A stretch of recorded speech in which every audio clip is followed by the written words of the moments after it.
Charlie Rose with Gail King and Norah O'Donnell. President Trump meets today with British Prime Minister Theresa May. He was supposed to meet next week with Mexico's president, but Mr. Trump tweeted yesterday, if Mexico is unwilling to pay for the badly needed wall, then it would be better to cancel the upcoming meeting. The Mexican president, who has said repeatedly that Mexico will not pay, called off that visit. At a retreat for Republicans in Congress, President Trump talked about the funding issue. We're working on a tax reform bill that will reduce our trade deficits, increase American exports, and will generate revenue from Mexico that will pay for the wall if we decide to go that route. White House Press Secretary Sean Spicer said a 20% tax on imports from Mexico would generate enough money. But later he said any tariff could range from 5 to 20%. And Chief of Staff Reince Priebus told reporters a 20% tax is part of a buffet of options. Republicans are back in Washington after discussing their agenda at their party retreat. As we mentioned, the president called on members to approve funding for the Mexico border wall. But some Republicans are not exactly falling in line. Nancy Cordes covered the GOP summit. She's on Capitol Hill this morning. Nancy, good morning.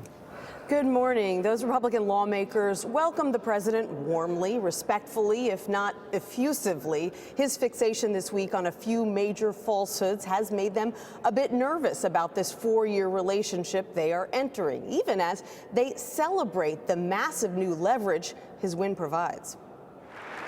In Philadelphia, President Trump savored his party's new power with Republican lawmakers.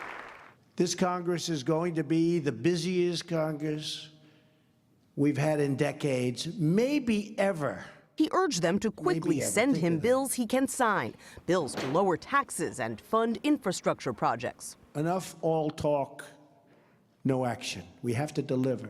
Republican leaders tried to lower expectations. So we don't want to set arbitrary deadlines on things. We want to get things right. And they want some guidance from the president. For example, how he plans to make Mexico pay for his proposed southern border wall, which leaders say will cost $12 to $15 billion, but outside analysts say could cost up to $40 billion. A price tag that makes some fiscal hawks uncomfortable. I don't see any circumstance under which the Mexicans are going to pay us or reimburse us.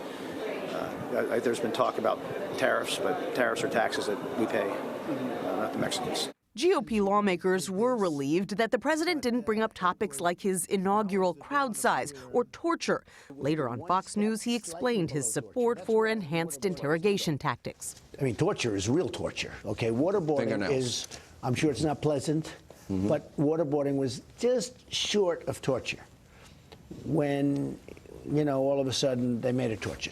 But his party is not interested in relitigating what's torture and what isn't.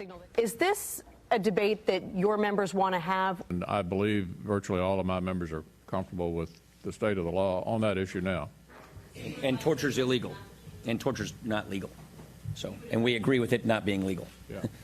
There was some immediate pushback from Republican senators yesterday at this notion of a 20% import tax on goods coming from countries like Mexico, this idea floated by the White House. Those Republican senators argue that that tax will simply be passed on to American consumers, Charlie, in the form of higher prices. Thanks, Nancy. This Sunday on Face the Nation, John Dickerson talked with Republican Senator and 2008 presidential candidate John McCain. That's here on CBS.